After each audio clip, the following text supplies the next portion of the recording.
عزیزان گرامی وقار، انسان کو اللہ تبارک و تعالیٰ نے جو خصوصیات عطا کی ہیں اس میں خاص طور پر زبان اور بیان کی خصوصیت بہت اہم ہے۔ شیخ سعدی رحمۃ اللہ تعالیٰ علیہ فرماتے ہیں، تا مرد سخن نہ گفتہ باشد، عیب و ہنرش نہ ہفتہ باشد۔ جب تک آدمی بات نہیں کرتا اس کی اچھائی بھی چھپی رہتی ہے، برائی بھی چھپی رہتی ہے۔ انسان اپنے کلام سے، اپنی بات سے سمجھ میں آ جاتا ہے کہ کس کیٹیگری کا ہے، کس لیول کا ہے۔ اس کی گفتگو کے آداب اس کی حقیقت بتاتے ہیں، بلکہ یہاں تک کہ اس کے نسب کا بھی پتہ لگا لیا جاتا ہے اور اس کی تربیت کا بھی اندازہ ہو جاتا ہے۔ حضرت لقمان حکیم سے پوچھا گیا نیکی کس کا نام ہے، تو آپ نے فرمایا دو چیزیں اور بہت چھوٹی ہیں۔ نیکی دو چیزیں ہیں جو بہت چھوٹی ہیں۔ کہا کیا ہے؟ کہا کہ ملاقات میں لوگ اپنے بھائیوں سے مسکرانا اور نرم گفتگو کرنا۔ ساری نیکیوں کی جڑ ہے یہ، نرم گفتگو کرنا اور لوگوں سے خندہ پیشانی کے ساتھ مسکرا کر ملاقات کرنا۔ لیکن میرے عزیزو، یہ دو چیزیں بناوٹی تو بہت سارے لوگوں کے ساتھ آ سکتی ہیں، اخلاق تصنع جس کو کہتے ہیں، تکلف کے ساتھ بہت سارے لوگوں کے ساتھ آ سکتی ہیں، لیکن حقیقت میں جس انسان کی طبیعت میں یہ دو چیزیں ہونی چاہیے وہ کب سمجھ میں آتی ہیں؟ اس وقت جو مولا علی کرم اللہ وجہہ الکریم نے فرمایا کسی انسان کو اس کی حقیقت دیکھنا ہو تو غصے کے عالم میں اسے دیکھو، وہ اپنے آپے سے باہر ہوتا ہے یا اپنے مزاج کے خلاف کس طرح بات کو سن کر کے تحمل رکھتا ہے۔ سب سے بڑا پہلوان وہ ہے جس نے اپنے غصے کو کنٹرول کیا اور اپنی زبان پر قابو پا لیا، ورنہ یہ وہ لمحہ ہے جب انسان پھٹ پڑتا ہے، جو دل کے اندر ہے سب کہہ جاتا ہے۔ آپ کو میں بتاؤں، نبی کریم صلی اللہ تعالیٰ علیہ وسلم کے عظیم اخلاق کریمہ، بخاری شریف کی حدیث ہے، حضور مسجد نبوی میں تشریف فرما ہے۔ اس وقت مسجد نبوی، آج ہو سکتا ہے آپ کے ذہن میں جو امیج ہے مسجد نبوی کی، بہت بڑی عالی شان مسجد، لیکن وہ زمانہ نبوی میں اس طرح کی نہیں ہے۔ کچی دیواریں تھی، اوپر چھپر کے چھت پڑے ہوئے تھے اور مٹی کی زمین تھی۔ یہ مسجد نبوی کی شکل اس زمانے میں حضور اکرم صلی اللہ تعالیٰ علیہ وسلم اپنے صحابہ کے ساتھ بیٹھے ہیں، ایک دیہات کا رہنے والا شخص آیا۔ ایک بات یاد رکھیں کہ دیہات میں، گاؤں میں رہنے والوں کے اخلاق اور تمیز میں بڑا فرق ہوتا ہے، ان کے ہاں آداب کی کمی ہوتی ہے۔ وہ شخص آیا اور مسجد نبوی میں آ کر حضور صلی اللہ علیہ وسلم سے کچھ بات چیت کیا اور تھوڑی دیر کے بعد مسجد میں ہی کھڑے ہو کر پیشاب کرنا شروع کیا۔ بخاری شریف میں یہ حدیث موجود ہے۔ جب مسجد نبوی میں کھڑے ہو کر پیشاب کرے تو صحابہ اکرام سب دیکھ کر کے دوڑانے لگ گئے، خذوہ خذوہ، پکڑو اس کو، پکڑو اس کو، اور صحابہ دوڑاتے تھے، وہ پیشاب کرتے ہوئے بھاگتا تھا پوری مسجد میں۔ نبی پاک صلی اللہ تعالیٰ علیہ وسلم نے فرمایا دعوہ، چھوڑ دو اس کو، کر لینے دو، پیشاب کر رہا ہے مسجد میں، چھوڑ دو اس کو۔ جب وہ صحابہ اکرام حضور کا حکم سنتے ہیں سب پیچھے ہٹ گئے۔ تھوڑی دیر کے بعد نبی کریم صلی اللہ تعالیٰ علیہ وسلم نے صحابہ سے فرمایا پانی کے ڈول بھر کر کے لائے جائیں۔ صحابہ سے ہی منگوایا، پانی کے ڈول بھر کر کے لائے گا اور مسجد نبوی کے میدان میں فرش پر بہایا گیا اور صاف کیا گیا۔ اب وہ شخص نہایت ہی ڈرا سہما کھڑا تھا، میرے ساتھ کیا ہوگا پتہ نہیں، میں نے پیشاب کیا، اب مجھے یہ لوگ قتل کر ڈالیں۔ نبی کریم صلی اللہ تعالیٰ علیہ وسلم نے قریب بلایا اور فرمایا، نہایت نرم گفتگو کے ساتھ حضور فرماتے ہیں یہ اللہ کا گھر ہے، یہاں پیشاب نہیں پیشانیاں رکھی جاتی ہیں۔ بس یہ جملہ ہے، بخاری شریف میں موجود ہے، یہاں عبادت کی جاتی ہے۔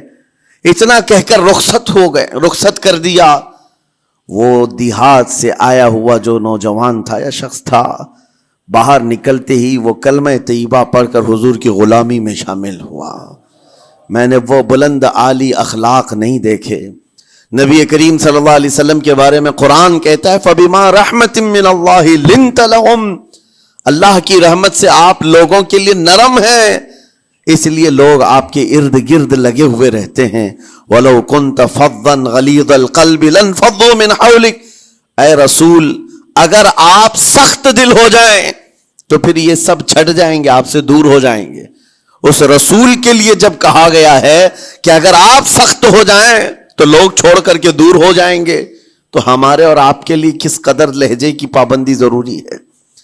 ہاں عزیزان گرام وقار، اپنی گفتگو، اپنے کلام، اپنی بات چیت سے آپ اپنے سلیقے بتاتے ہیں۔ گالی گلوچ کرتے ہوئے جن کی صبح شامیں ہوتی ہیں ان کو دیکھ کر کے ہی پہچان میں آ جاتا ہے کس گھر سے یہ تعلق رکھتا ہے، کہاں ان کی تربیت ہوئی ہے، کس طرح ان کے آداب سکھائے گئے۔ اسی لیے میرے عزیزوں، بچوں کو آوارہ بھی نہ چھوڑ دینا کہ وہ اپنی زبان گلی کوچوں سے سیکھ کر کے جائیں۔ کل کو ہوگا یہ کہ اس کی زبان کی وجہ سے لوگ تمہیں تان و تشنیع کریں گے، اس کا باپ ایسا ہوگا اس لیے بچہ ایسا ہے، اس کی ماں اس طرح ہوگی اس لیے اس کی گفتگو ایسی ہے۔ کیونکہ موسٹلی زیادہ طور پر بچے اپنے ماں باپ کے اخلاق کو نقل کرتے ہیں، ٹرانسفر ہوتی چلی جاتی ہیں۔ ایک بار حضور اکرم صلی اللہ تعالی علیہ وسلم مسجد نبوی سے باہر نکل کر جا رہے ہیں۔ توجہ میرے عزیزو، اخلاق کہاں دکھانے چاہیے اور ہماری بات چیت کے انداز ہمیں کہاں ہونا چاہیے میں آپ کو بتاؤں۔ حضور تشریف لے کر جا رہے ہیں، صحابہ اکرام کھڑے تھے حضور کے اطراف۔ مدینہ طیبہ کی ایک بوڑھی خاتون جس کا ذہنی توازن کھویا ہوا ہے، یعنی وہ دماغی طور پر ڈسیبل ہے، اور وہ آئی جا رہی تھی۔ لوگ جب بھی اس کو دیکھتے راستہ کاٹ لیتے، وہ جس کو بھی پکڑتی تھی سنانا شروع کرتی تھی، جو منہ میں آئے بکنے لگ جائے، اور لوگوں کو تنگی محسوس ہونے لگتی۔ صحابہ نے دیکھا کہ یہ عورت آ رہی ہے، حضور کی طرف آ رہی ہے، سب نے حضور صلی اللہ علیہ وسلم کو گھیر لیا، اس کا راستہ روکنے کے لیے اب آئے گی۔ اور نبی کریم صلی اللہ علیہ وسلم کے پاس اگر زبان درازی کرنے لگ جائے، پاگل عورت ہے، اور بک بک کرنے لگ جائے، حضور پاک صلی اللہ علیہ وسلم کے ادب میں کہیں کمی نہ آ جائے۔ صحابہ کا یہ ہمیشہ اہتمام رہتا۔ حضور اکرم صلی اللہ علیہ وسلم نے دیکھا تو صحابہ سے کہا ہٹ جاؤ، اس کو آنے دو، ہٹ جاؤ، اس کا راستہ چھوڑ دو۔ صحابہ نے کہا یا رسول اللہ صلی اللہ علیہ وسلم، اس کا ذہنی توازن ٹھیک نہیں ہے، دماغی طور پر وہ عورت ٹھیک نہیں ہے، وہ آئے گی اور لمبی باتیں کرتی ہے، لا یعنی باتیں کرتی ہے، کہیں آپ کی شان پاک میں کوئی گستاخی نہ ہو جائے۔ صحابہ روک رہے تھے، حضور پاک صلی اللہ علیہ وسلم نے سختی سے فرمایا، ارشاد فرمایا ہٹ جاؤ، اس کا راستہ چھوڑ دو، مجھے پتا ہے پورے مدینے میں اس کی کوئی نہیں سنتا، میں بھی نہ سنوں تو کس کو سنائے گی، اگر میں بھی نہ سنوں تو وہ کس کو سنائے گی۔ یہ میرے مصطفیٰ کریم صلی اللہ تعالی علیہ وسلم کے دربار عالی جاہ کی وہ بلند اخلاق کریمانہ کی ایک مثال ہے، جس کو خود میرے آقا نے فرمایا بعثت لأتمم مکارم الاخلاق۔ عزیزان گرامی وقار، لوگوں کے آج حالات ایسے ہیں کہ اچھے لوگوں کے ساتھ اخلاق الگ دکھائے جاتے ہیں، چھوٹے لوگوں کے ساتھ اخلاق الگ دکھائے جاتے ہیں۔ سٹیٹس کا آدمی ہو تو اس کے ساتھ ملنے کے طریقے الگ ہیں، اور غریب کوئی آ جائے، فقیر کوئی آ جائے تو اس سے ملنے کا انداز الگ ہو جائے۔ یہ نہ ہو، یہ ہم سب کے لیے نصیحت ہے۔ اسی ممبئی کی سرزمین پر میں آپ کو بتاؤں، ایک ماہم شریف میں بزرگ حاجی صاحب ہوا کرتے تھے، آج سے تقریباً 10-12 سال پہلے کی۔ وہ کئی لوگوں سے ایک سوال کرتے تھے پکڑ پکڑ کر کے کہ میرا ایک سوال ہے، آپ جواب دیں گے، میرا ایک سوال ہے۔ کئی علماء سے انہوں نے پوچھا، مجھ سے بھی انہوں نے، جب میں نیا تھا مصر سے پڑھ کر کے آیا تھا، میرے پاس آ کر کہا کافی سالوں سے میرے ذہن میں ایک سوال ہوتا ہے، میں آپ سے بھی پوچھنا چاہتا ہوں۔ کہا بتائیے کیا ہے؟ کہا میں حضور سرکار مجاہد ملت رحمت اللہ علیہ کا مرید ہوں، علامہ حبیب الرحمن مجاہد ملت، رئیس اعظم اڑیسہ، جن کے خدمات جلیلہ آج ہو سکتا ہے نئی جنریشن کو نہ معلوم ہو، ان کا لقب ہے مجاہد ملت، جنہوں نے سنیت کی بقا کے لیے اپنا تن من دھن سب قربان کیا تھا. وہ مجاہد ملت عظیم بزرگ ولی کامل ہے. یہ حاجی صاحب کہتے ہیں کہ میں ایک نارمل آدمی تھا، کڑیا تھا، یعنی گھر بنانے کا کام کرتا تھا. جب وہ ممبئی تشریف لاتے تو دوڑ کر کے ہر جگہ سے لوگ ملنے آتے، میں بھی گیا تھا. اور اس وقت میں جوان تھا. حضور مجاہد ملت رحمت اللہ علیہ کی بات وہ بتا رہے ہیں کہ لوگ لائن لگا کر کے مصافحہ کر رہے تھے، مل رہے تھے. جب مل رہے تھے تو پھر میرا نمبر آیا، میں ملنے کے لیے گیا. بزرگوں کے سب ہاتھ چومتے ہیں، یہ ہمارے سنیوں کے طریق ہیں. ادب علماء ذوی الاحترام کے ہاتھوں کا بوسہ لینا یہ مستحسن ہے، یہ ہمارے آداب میں سے، معمولات اہل سنت میں سے. تو جب سب لوگ ان کے دست بوسی کر رہے تھے، ہاتھ چوم رہے تھے، میں بھی قریب گیا. اور جب میرا نمبر آیا، میں ہاتھ چومنے کے لیے گیا تو انہوں نے میرا ہاتھ لے کر خود ہی چوم لیا. وہ بزرگ عالی جاہ ولی کامل جن کو دنیا مجاہد ملت کہتی ہے، میرا ہاتھ انہوں نے چوم لیا. اور میرے اندر ایسی پشیمانی تھی کہ میں کیا کروں، سمجھ میں نہیں آیا. میں ایک معمولی سا کڑیا، اور کہاں ان کا مقام، کہاں میرا. تو اس کے بعد وہ اس بے چینی میں رہتے تھے کہ ایسا کیوں کیا، ایسا کیوں کیا، کیونکہ پوچھنے کا موقع ہی نہیں ملا. ایک بزرگ تھے، انہی کے خلیفہ تھے حضور مجاہد ملت کے. انہوں نے اس کا جواب دیا. میرے عزیزو، کیا بہترین جواب تھا. حضرت مجاہد ملت رحمت اللہ تعالی علیہ یہ چاہتے تھے کہ ہزاروں لوگ ہماری تعظیم کرتے ہیں تو کہیں ہمارے دماغ میں بادشاہت کا خیال نہ آئے، ہم غریب اور فقیر کا ہاتھ چوم کر اپنے نفس کی مخالفت بھی کرتے ہیں. اخلاق کریمانہ دکھانے کے لیے اسٹیٹس والوں کے ساتھ ہی نہیں، غربا فقراء کے ساتھ بھی وہ اخلاق ہوں. نبی کریم صلی اللہ تعالی علیہ وسلم کے وہ آداب آج اگر آپ اپنا لیں، بہت ساری کڑوی چیزیں ویسی ختم ہو جائیں. آج ممبئی کی سرزمین پر سب سے بڑا یہ چیلنج ہے بات کرنے میں. نوجوانوں کے تو آج پارے چڑھے ہوئے ہوتے ہیں، ان سے کوئی بھی بات کر لے، جس تیور میں یہ بات کرتے ہیں ایسا لگتا ہے کہ ابھی لڑائی ہو جائے گی، ابھی جھگڑا ہو جائے گا. اس کی عادت سی بن گئی ہے. آپ کو پتہ ہے فرمایا گیا، عربی کا قول ہے، جراحت السنان لها التیام ولا یلتام ما جرح اللسان. تلوار سے، چاقو سے دیا ہوا زخم سوکھ سکتا ہے، زبان سے دیا ہوا زخم کبھی نہیں سوکھتا. زبان سے دیا ہوا زخم نہیں سوکھتا. بولنے سے پہلے 1000 بار اس بات کو خیال ہونا چاہیے کہ میں جس کو بول رہا ہوں کہیں اس کا دل چھلنی تو نہیں ہو جائے. میری زبان یہ ہوتی 50 گرام کی چھوٹی زبان ہے، لیکن بڑے بڑے لوگوں کے کلیجے چیر کر رکھتی ہے، بڑے بڑے لوگوں کے دلوں میں سوراخ کر کے رکھتی ہے، زخمی کر کے رکھتی ہے اس کا استعمال. اسی لیے روایت میں ملتا ہے کہ جب انسان صبح کرتا ہے تو سارے اعضاء، ہاتھ، پیر، آنکھ، کان، ناک، سارے اعضاء سب سے پہلے زبان سے یہ عرض کرتے ہیں، اس کی پناہ مانگتے ہیں. کہتے ہیں آج تو صحیح سلامت رہے گی تو ہم سب صحیح سلامت رہیں گے، اور اگر تو پھسل گئی تو عذاب ہم پر بھی ہوگا. زبان بولتی ہے، مار کسی اور کو پڑتی ہے. کوئی زبان کو مارتا نہیں ہے، گالی زبان دیتی ہے، لیکن مار کبھی پیٹھ پہ پڑتی ہے، سر پہ پڑتی ہے، ہر جگہ پڑتی ہے. تو یہ زبان نبی کریم صلی اللہ تعالی علیہ وسلم نے ارشاد فرمایا، من یضمن لی ما بین لحیتیہ وما بین. حضور پاک صلی اللہ تعالی علیہ وسلم فرماتے ہیں، جس نے 2 چیزوں کی ضمانت مجھے دے دی، حفاظت کی، میں اسے اضمن لہ الجنہ، میں اس کو جنت میں لے جانے کی ضمانت دیتا ہوں. 2 چیزیں کیا ہیں؟ حضور فرماتے ہیں، ایک 2 جبڑوں کے بیچ میں جو موجود زبان ہے اس کی حفاظت کر لے، اور 2 رانوں کے بیچ میں جو شرمگاہ اس کی حفاظت کر لے. یہ 2 چیزیں جس نے بچا لیا، میں اس کو جنت میں لے جانے کی ذمہ داری دیتا ہوں، ضمانت دیتا ہوں. اس کا کتنا بڑا کردار ہے، یہ زبان کا کتنا بڑا کردار ہے. اور حضور نے ایک بار پکڑ کر کے فرمایا تھا، زبان کو پکڑ کر کے کہا تھا، یہ وہ زبان ہے جو انسان کو جنت میں بھی لے جاتی ہے اور دوزخ میں بھی لے جاتی. کلمہ کس سے پڑھتے ہیں آپ؟ لا الہ الا اللہ، زبانی سے تو پڑھتے ہیں، اسی کلمے نے آپ کو جنت تک پہنچایا. اور کافر جو کفر کرتا ہے وہ بھی زبان سے ہی کرتا ہے، اور زبان اسے ہمیشہ کی دوزخ میں لے جاتی ہے. اس زبان کو چلانے سے پہلے 1000 بار سوچ لیں کہ آج لہجوں کی سختیاں بڑھتی چلی گئیں. اور آپ کو پتا ہے قرآن پاک میں رب تعالیٰ نے یہ فرمایا وَلَا تَقُلْ لَهُمَا اُفٍّ وَلَا تَنْهَرْهُمَا، والدین کے بارے میں بچوں کو کیا کہا گیا؟ ان کو اف تک نہ کہو.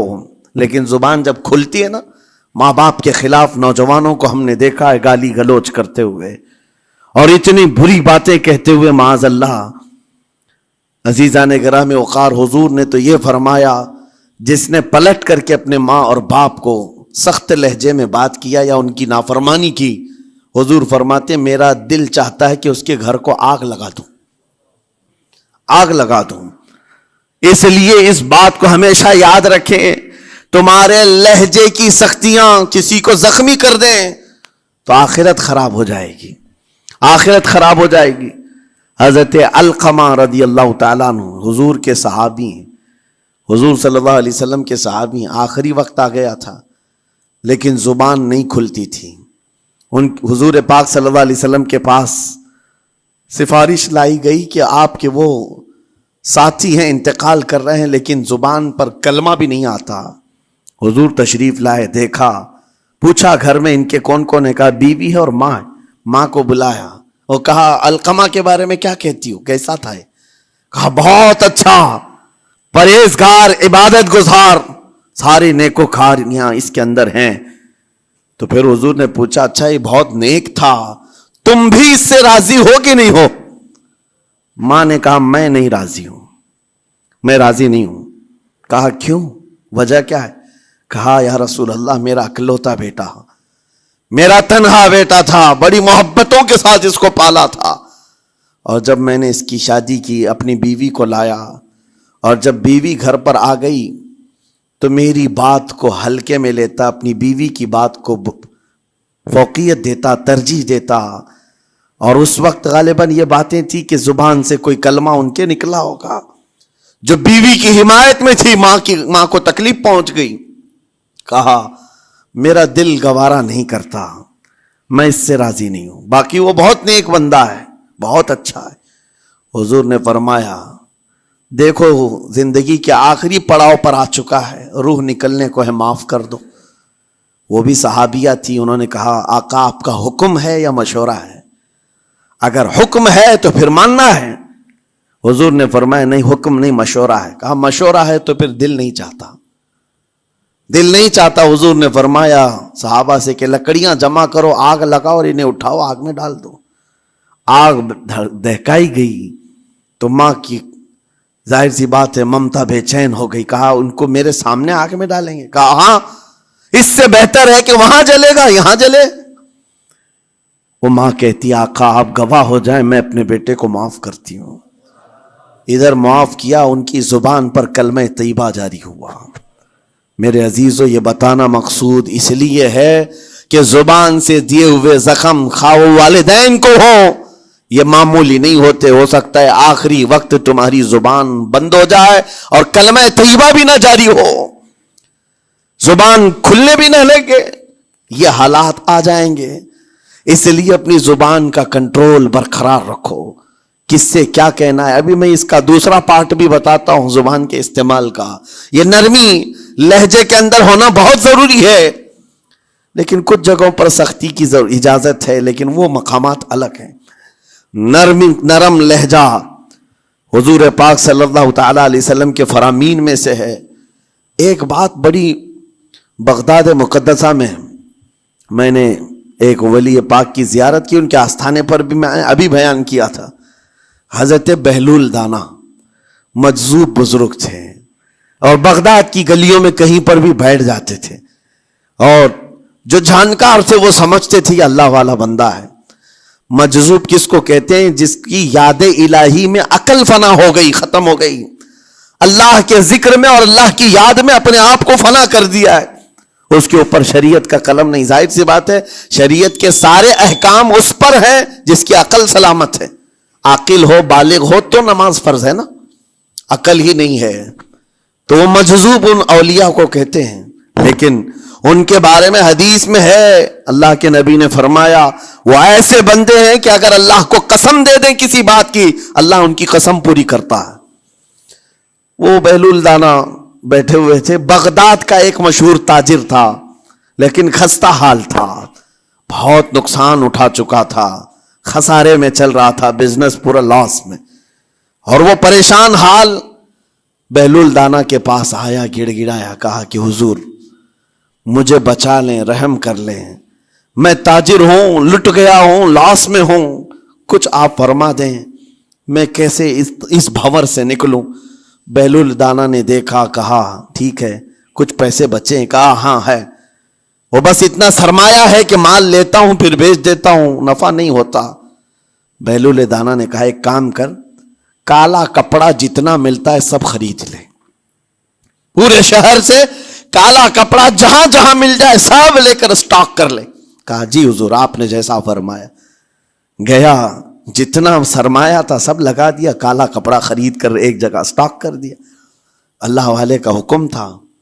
لیکن ہوا یہ کہ بغداد کا معمول تھا, 8 دن گزرے نہیں تھے کہ وہاں وقت کے حاکم کا انتقال ہوا, اور جب حاکم کا انتقال ہوتا تو شہر کے جتنے بڑے لوگ ہوتے, رئیس لوگ, وہ اس کے سوگ میں اس کے غم میں کالا کپڑا پہنتے تھے, اور کالا کپڑا سوائے اس تاجر کے کسی کے پاس نہیں تھا. اور سارے بڑے لوگ پیسوں سے اس کے پاس کالا کپڑا خریدنے آئے. یہ منہ بولے قیمت پر, جیسے تیسے جتنی قیمت پر بولے سب خرید کر لے جاتے, اور پل بھر میں ایک دن کے اندر وہ بہت بڑا کروڑ پتی بن گئے, بہت مال آ گیا. یہ بات یاد رکھیں, اللہ مال دیتا ہے اس کے بعد پھر آزمائش بھی ہوتی ہے.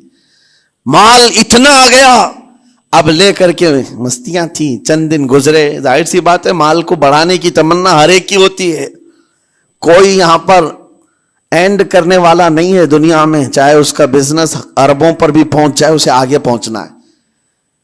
چند دن گزرے تھے, 8-10 دن, پھر آیا حضرت بہلول دانا کو ڈھونڈتے ہوئے. ایک جگہ میدان میں یہ مجذوب بزرگ بیٹھے مل گئے. آیا اور کہا او دیوانے بتا اب کیا خریدوں, پیسہ بہت ہے ابھی میرے پاس, بتا دیوانے اب کیا خریدوں. انہوں نے دیکھا, کہا کہ لہجہ تو بدلا ہوا ہے, پیسہ بہت زیادہ تھا. کہا کہ ٹھیک ہے کوئی بات نہیں, اللہ والوں کو ان سب چیزوں سے کوئی لینا دینا نہیں. آپ نے کہا مال جتنا ہے تیرے پاس سب لے کر کے خربوز خرید لے, تربوز خرید لے, جس کو کلنگڑ کہتے ہیں, تربوز پورے خرید لے. اس نے کروڑوں کی جائیداد پورے تربوزوں میں لگا تھی, سب تربوز خرید کر سٹاک کر دیا ایک جگہ. اور اس کے گمان میں یہی تھا کہ چند دن گزریں گے, کوئی ایسا ہی حادثہ ہوگا جب تربوز منہ مانگی قیمت پہ لوگ خریدیں گے اور میں بیچوں گا. پورا مال تربوز میں لگایا, 2 دن 4 دن 6 دن 8 دن گزرے, کوئی حادثہ نہیں. ادھر تو تربوز سڑنے لگ گئے, وہ تو زیادہ دن سٹاک نہیں کیے جا سکتے, سڑن شروع ہو گئی. پھر تھوڑے دنوں کے بعد پورے کے پورے سڑ گئے, کروڑوں کا مال تربوز میں سڑ کے چلا گیا. وہ بیچ بھی نہیں سکا, کچھ نہیں کر سکا, واپس چیختا چلاتا اسی حالت میں آیا, پہلے سے بھی زیادہ بدتر حالت میں آ گیا ہوں.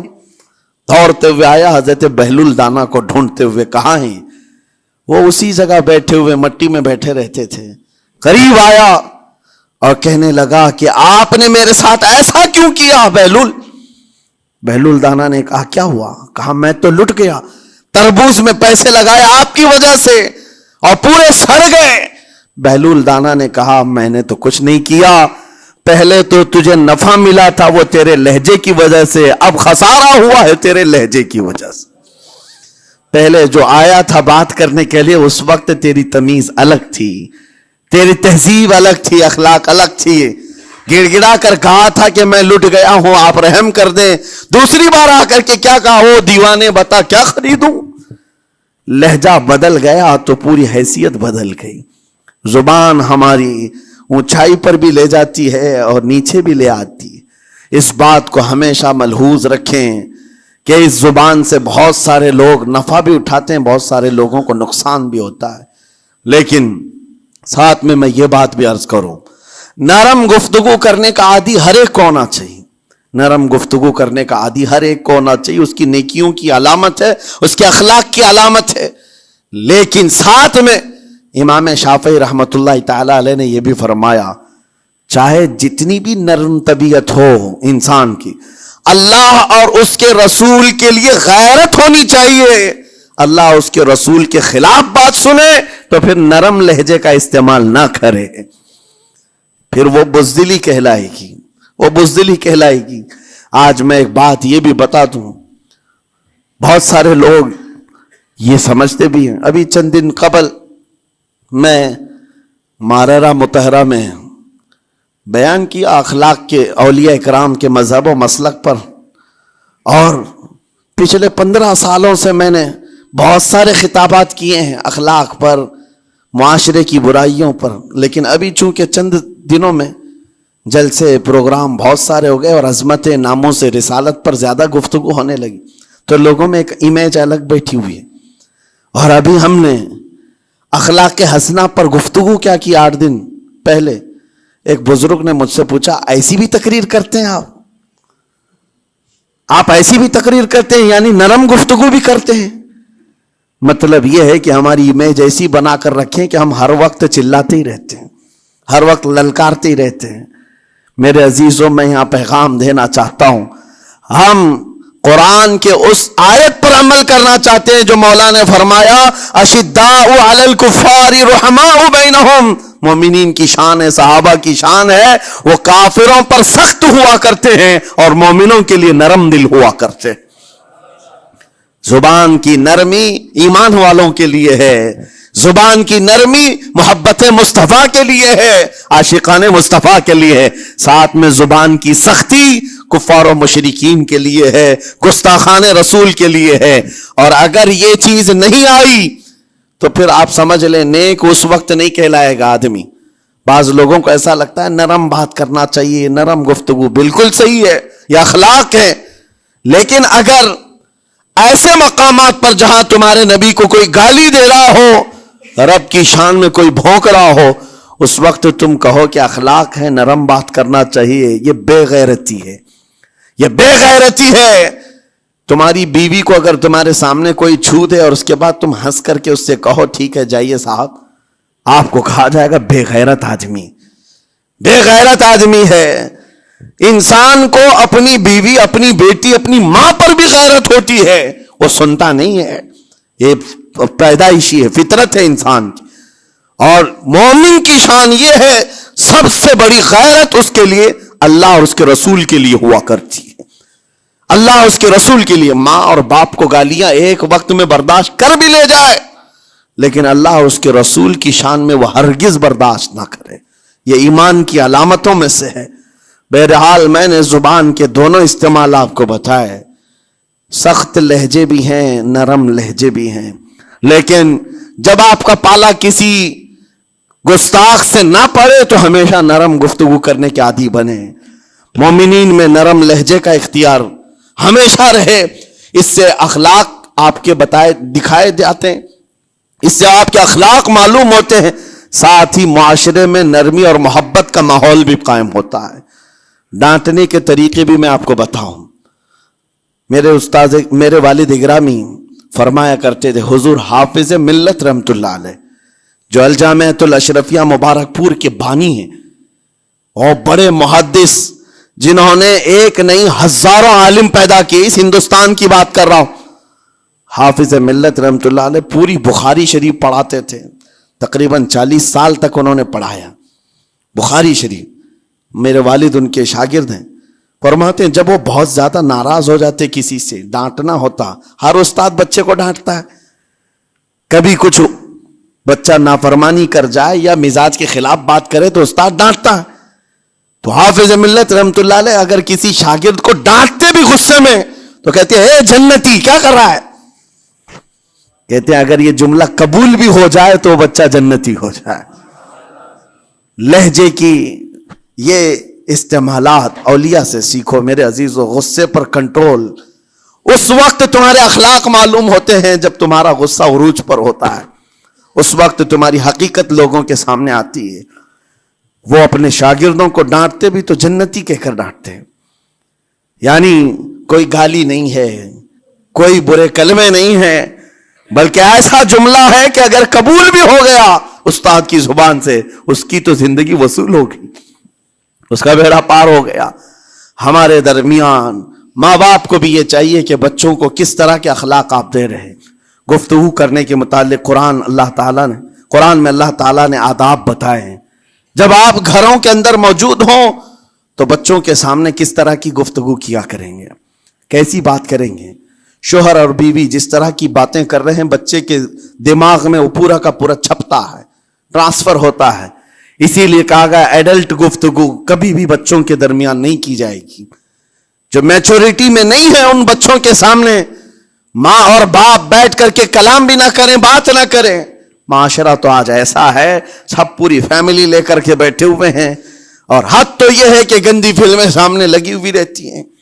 وہ کیسے بچا پاؤ گے؟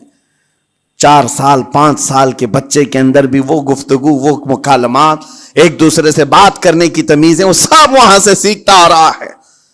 گھروں کے اندر ماحول کو تبدیل کرنے کے لیے آپ کی اپنی زبان پر کنٹرول اور اپنے بچوں کی تربیت اور ان کی زبان پر کنٹرول بہت ضروری ہے. پھر دیکھنا آپ یہ معاشرہ پیدا کر کے کل کو آپ کا بچہ نکلے گا, اس کی تمیز, اس کے اخلاق پر ہر کوئی اش اش کرے گا. چند دنوں کی محنت ہے آپ کی, لیکن بچے جب سلیقے کے ساتھ گفتگو کریں تو لوگوں کا دل جیت لیا کرتے ہیں. بات کرنے کے آداب ایسے ہیں کہ لوگ دل جیت لیا کرتے ہیں. یہ میرے استاد گرامی مصر کے رہنے والے تھے. جب خطابت ہمیں سکھا رہے تھے گفتگو کرنے کے آداب, تقریر کرنے کے آداب, تو ایک امام غزالی کا قول تھا کلم الناس علی قدر عقولہم, لوگوں سے ان کی عقل کے مطابق بات کرو. اس پر وہ سمجھاتے ہوئے ہمیں ٹریننگ دیتے تھے اور کہتے تھے کہ تمہارے پاس آنے والے کئی طرح کے لوگ ہوں گے. اگر تم امام ہو, اگر داعی ہو, خطیب ہو, مقرر ہو, کوئی غریب گھر سے, کوئی بڑے امیر گھر سے, کوئی پڑھا لکھا آئے گا, کوئی جاہل ہوگا, کوئی بدتمیز بھی ہوگا, کوئی نیکوکار, کوئی گنہگار, سب طرح کے مکس مجموعہ تمہارے پاس ہوگا. ان سے خطاب کرنا, ان سے بات کرنا, کس انداز سے بات کرو گے, کیسے ان سے کلام کرو گے. میرے عزیزو, یہ ہمارا اپنا ہنر نہیں ہے. ہم جو آپ کے سامنے گفتگو کر رہے ہیں یہ ہمارا فن نہیں ہے, یہ اپنا پیدا کیا وہ ہنر نہیں ہے. ہمیں سکھایا گیا تھا صرف اور صرف آپ کو اس مجمع سے اور یہ آئے ہوئے جمع غفیر سے بات کرنے کے لیے ایک ہی اسلوب اپنانا ہے. دیکھنا ہے کہ رسول اللہ کیسے بات کیا کرتے تھے. میرے آقا صلی اللہ تعالی علیہ وسلم کا اسلوب اپناؤ. حضور کے خطبے دیکھو, حضور جب خطاب کرتے, ظاہر سی بات ہے مسجد نبوی میں اس وقت بھی لوگ, ہر طرح کے لوگ آتے, دیہات کے بھی تھے, شہر کے بھی تھے, اعلیٰ دماغ والے لوگ, اور کئی الگ الگ قسم کے لوگ آتے. حضور کا خطاب سب کے لیے تھا. عزیزان گرامی, ان سنتوں پر عمل کر کے آج آپ اپنے لہجے کو بہتر بنا سکتے ہیں. بس میری گفتگو کا خلاصہ یہی ہے کہ اللہ تعالیٰ ہمیں زبان کا صحیح استعمال عطا فرمائے, ورنہ یہ زبان کی سختیاں اور اس کی کڑواہٹ ہمیں دوزخ میں بھی لے جاتی ہے, دوزخ تک لے جا سکتی ہے. اللہ تعالیٰ اس کی مکاریاں, اس کی عیاریاں اور اس کی شرانگیزیوں سے ہم سب کی حفاظت فرمائے. ساتھ میں یہ بھی میں بتا دوں, وہ زبان پاک نہیں بولتی, وہ زبان پاک نہیں بولتی جو حلال نہیں کھاتی. یہ بھی بزرگوں نے فرمایا ہے, یہ زبان پاک نہیں بولتی جو حلال نہیں کھاتی. اسی سے ہر کچھ گزرتا ہے, اندر پیٹ میں جاتا ہے. حلال لقمے اس سے گزارو تو زبان پاک بولے, اللہ کا ذکر کرے, اور تمہیں زبان میں وہ لذت آنے لگ جائے. لیکن اس سے حرام لقمے گزارتے رہو گے, اس کے لہجے کی سختیاں بھی آ جائیں گی, اس کے اندر کڑواہٹ بھی آ جائے گی, گالی گلوچ, یہ سارے استعمالات یہ زبان کرنے لگ جائے گی. کیوں؟ اس سے حرام لقمے جو گزارے جا رہے ہیں. اس چیز کا بھی خیال ضروری ہے. زبان کو جس طرح کا پیٹرول دو گے ویسی چلے گی یہ گاڑی. جس طرح کا ڈیزل اس کے اندر ڈالتے ہو, حرام یا حلال, یہ بہت معنی رکھتا ہے۔ اور ایک بات یہ بھی سن کر کے چلے ہیں کہ حضرت سلیمان علیہ السلام کے زمانے میں ایک مناظرہ ہوا تھا علماء کا۔ بعض لوگوں نے کہا کہ انسان کی ایک جماعت تھی، انسان کی زبان افضل ہے، منہ افضل ہے، اس لیے کہ وہ اللہ کا ذکر کرتی ہے۔ بعض نے کہا کہ نہیں، انسان کے پیچھے کا مقام اچھا ہے، اس سے بہتر ہے۔ یہ دونوں کی تکرار میں حضرت سلیمان علیہ السلام کے پاس بات آئی، آپ بتائیں۔ تو ان سے پوچھا تم اتنی بڑی بات کیوں کہہ رہے ہو؟ اس کے پیچھے کا مقام اچھا ہے۔ کہا کہ اس لیے کہ وہ صرف نجاست نکالتا ہے، وہ صرف نجاست نکالتا ہے، وہ مقام غلاظت باہر کرتا ہے، غلاظت اندر لیتا نہیں۔ زبان غلاظت اندر بھی لیتی ہے، حرام کھاتی بھی ہے، لوگوں کو زخمی بھی کرتی ہے۔ ان علماء کی دلیل تھی۔ تب آپ نے فرمایا بات ٹھیک ہے، جس انسان کا زبان پر کنٹرول نہیں، حرام کھاتا ہو اور بد کلامی کرتا ہو، گالی گلوچ ساری چیزیں کرتا ہو، آپ نے فرمایا اس سے بہتر اس کا پیچھے کا مقام ہے۔ اور جو انسان کنٹرول رکھتا ہے، حلال کھاتا ہے اور لہجے کی نرمی رکھتا ہے، ظاہر سی بات ہے اس کا منہ ہی افضل ہے، اس کی زبان افضل ہے۔ اب یہ تو فیصلہ سب کا ہے، کس کو کیا چیز اختیار کرنی ہے۔ عزیزان گرامی اوقات، یہ بہت بڑی بات ہے جو میں آپ کے سامنے کہہ رہا ہوں۔ زبان کو اگر کسی دوسری جگہ سے کمپیئر کیا جائے تو لگتا ہوگا نرم، یہ بالکل اچنبے والی بات ہے، عجوبے والی بات ہے، یہ کون سا کمپیریزن ہے؟ وجہ یہی ہے، بعض لوگوں کو ہم نے اتنا گندا بولتے ہوئے دیکھا ہے، اس سے بہتر ہے کہ وہ نہ بولیں۔ لوگوں کو زخمی کرتے ہیں، کسی کے مقدسات پر حملے کرتے ہیں۔ اللہ تعالیٰ ان کے زبان کی شرارتوں سے ہماری حفاظت فرمائے، اور کریم خدا ارحم الراحمین مولا اس چیز سے بھی ہمیں حفاظت فرمائے۔ قیامت کے دن کچھ لوگ صرف اس لیے پکڑے جائیں گے کہ وہ کچھ نہیں بولتے تھے، لیکن وہ جن کے ساتھ رہتے تھے وہ بولتے تھے، وہ لوگ بولتے تھے، اور ان کی وجہ سے یہ خاموش رہنے والا جو ساتھ میں تھا اسے بھی جہنم میں لے جایا جائے گا۔ اور وہ اس دن کہے گا پکار کر، یا ویلتا لیتنی لم اتخذ فلانا خلیلا، اے کاش میں فلاں کی دوستی نہیں کیا ہوتا تو اچھا ہوتا، آج میں بچ گیا ہوتا۔ اپنے ماحول کو بچاؤ، جہاں زبان کی خرابی دیکھو اپنے آپ کو بھی بچاؤ، اور اس ماحول سے بھی اپنے کو دور رکھو۔ اللہ کی بارگاہ میں دعا ہے مولا تعالیٰ اس زبان کو خالص اپنے ذکر میں لگائے اور اپنے حبیب پاک کے ذکر میں لگائے۔ مولا تعالیٰ